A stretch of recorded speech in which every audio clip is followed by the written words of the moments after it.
Lots of people travel to the big station at the end of the line. Engines from the other railway sometimes pull their trains.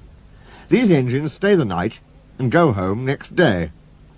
Gordon was talking one day to one of these. "When I was young and green," he said, "I remember going to London. Do you know the place? The station's called King's Cross." "King's Cross?" snorted the engine.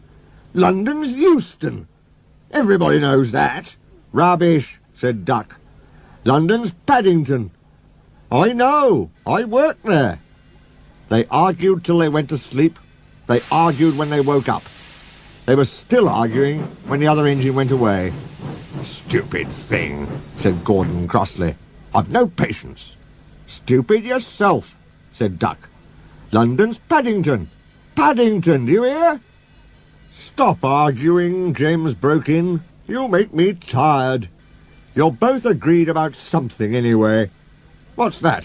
"London's not Euston," laughed James. "Now shut up." Gordon rolled away, still grumbling. "I'm sure it's King's Cross." "Easier said than done."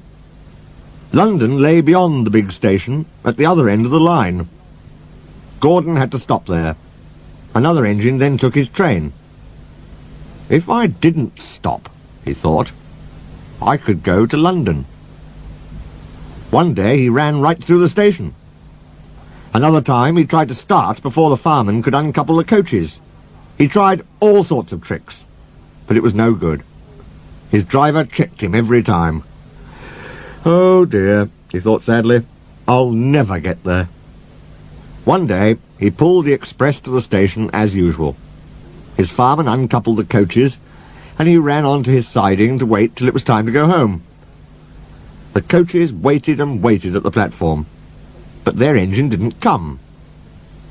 A porter ran across and spoke to Gordon's driver. "The inspector's on the platform. He wants to see you."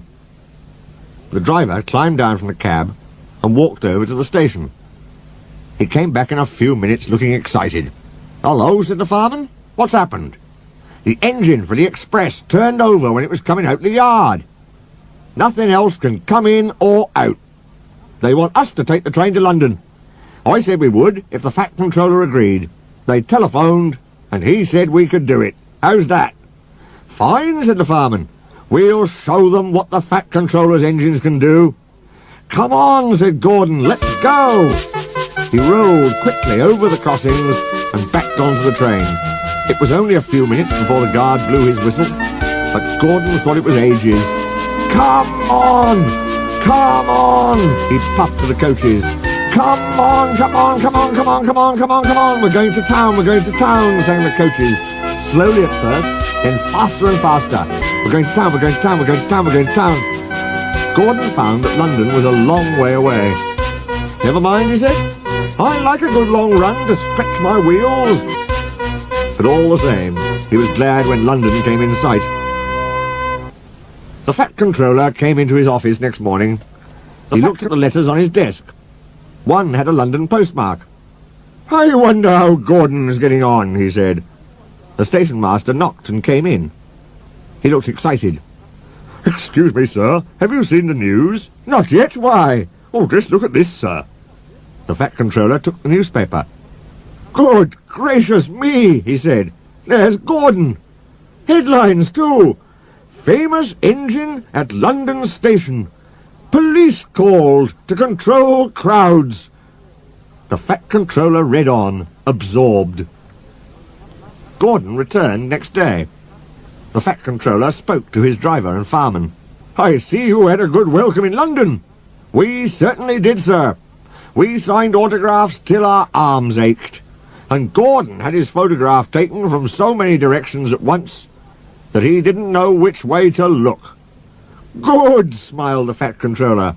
"I expect he enjoyed himself. Didn't you, Gordon?" "No, sir, I didn't." "Why ever not?" "London's all wrong," answered Gordon sadly. "They've changed it. It isn't King's Cross any more. It's St. Pancras."